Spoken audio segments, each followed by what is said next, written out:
ایک صاحب آئے, کسی کے راز فاش کرنا مقصد نہیں, کسی کو کیا پتا کس کی بات ہو رہی ہے. ایسے ایسے کیسز آتے ہیں میرے سامنے, یہ تو کامن ہے کیسز نا. بھائی شوہر نے اٹھا کے بیگم کو سگریٹ سے جلا رہا ہے. بیگم کیا کر رہی ہے؟ برداشت. بیگم کیا کر رہی ہے؟ یہ شوہر کے بہت حقوق ہیں.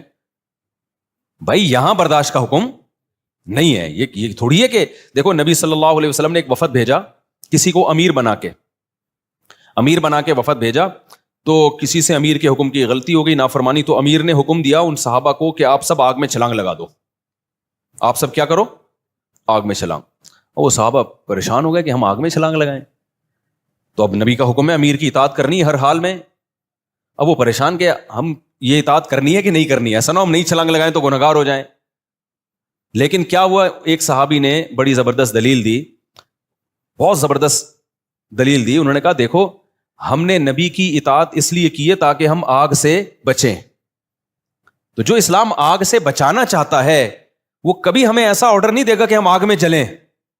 یعنی یہ آرڈر شریعت کے خلاف ہو جائے گا. ایسے موقع پہ امیر کی اطاعت جائز نہیں ہے.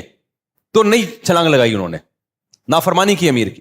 جب وہ وفد نبی صلی اللہ علیہ وسلم کے پاس پہنچائے تو آپ کو بتایا کہ آپ نے فرمایا اگر تم اس امیر کے کہنے پہ آگ میں چھلانگ لگا دیتے نا تو قیامت تک اس آگ سے نہیں نکلتے, خودکشی ہوتی ہے.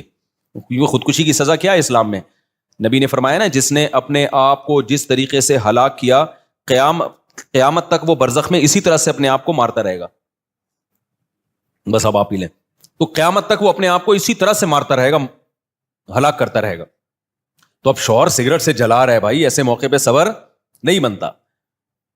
بعض دفعہ ایسے کیس آتے ہیں, یہ جو ڈرامے دیکھ کے نا, یہ بھی بہت سارے کیس آ رہے ہیں, کوئی ایک نہیں ہے. شوہر نے کسی بات پہ بیگم کو تھپڑ لگائے, اس نے آگے سے 4 تھپڑ کھینچ کے لگائے. سچی مچی کے واقعات ہیں. اس نے 1 لگایا, آگے سے کتنے آئے؟ 4 آئے. تو مجھے پھر بتا رہے ہوتے ہیں پھر مجھے احساس ہوا کہ میں نے غلط کیا ہے. میاں کہتا ہے کہ پھر مجھے احساس ہوا کہ میں نے بولو غلط, تو میں نے بیگم سے سوری کیا. پھر مجھے آ کے بتاتے بھی ہیں بیچاروں کو, اب کیا کہہ سکتے ہیں ان کو. میں نے کہا دیکھو آپ نے تھپڑ لگا کے غلط کیا, آگے سے جو 4 تھپڑ آئے نا اس پہ سوری کر کے اس سے بھی زیادہ غلط کیا آپ نے. نہیں آئی میرا خیال ہے بات. پھر بیگم کے یہ بھی رپلائی آتے ہیں کہ میں تمہاری ماتحت نہیں ہوں. ان بیانات کی وجہ سے عورتیں مجھے کہتی ہیں کہ ہمارا دشمن ہے یہ. بھائی میں آپ کا دشمن نہیں, آپ کو آپ کا گھر بچا رہا ہوں. جو عورت مرد پہ اس طرح سے تھپڑ لگا دے گی نا, مرد اس کو ایک انسٹرومنٹ کے طور پہ تو استعمال کرے گا, بیوی والی عزت اس کو کبھی بھی نہیں دے گا. وہ کہے گا ٹھیک ہے بھائی تھپڑ ہے, تو بس وہ اپنی خواہش پوری کرنے کے لیے ایک انسٹیٹیوٹ, جیسے گورے ایسے ہی کرتے ہیں. ان کے یہاں کیا رشتہ ہوتا ہے؟ بس ایک خواہش پوری کرنے کا, نہ اس سے بچے پیدا کرنے انہوں نے, نہ کوئی کچھ بھی نہیں ہے, بس کوئی ذمہ داریاں ہی نہیں ہے. تو مرد پھر یہی کرے گا. اس میں نقصان کس کا ہے؟ عورت کا ہے. تو مرد کو ہم کہیں گے کہ تھپڑ مت مارو, ہم کو اس کو اپریشیٹ نہیں کر رہے, لیکن اگر مار دیا تو یہ تھوڑی ہے کہ یار آگے سے آپ 4 لگا دو اس کے, اور پھر اس پہ مرد پھر کیا کر رہا ہے؟ سوری. تو اب کیا کہوں میں, تو وہ سوری کر رہا ہے کہ بیگم مجھ سے غلطی ہوئی. وہ سوری نہیں کر رہی, وہ کہہ رہی ہے دیکھا میں نے آگے سے 4 لگائے نا, مجبور ہو گیا کیا کرنے پر؟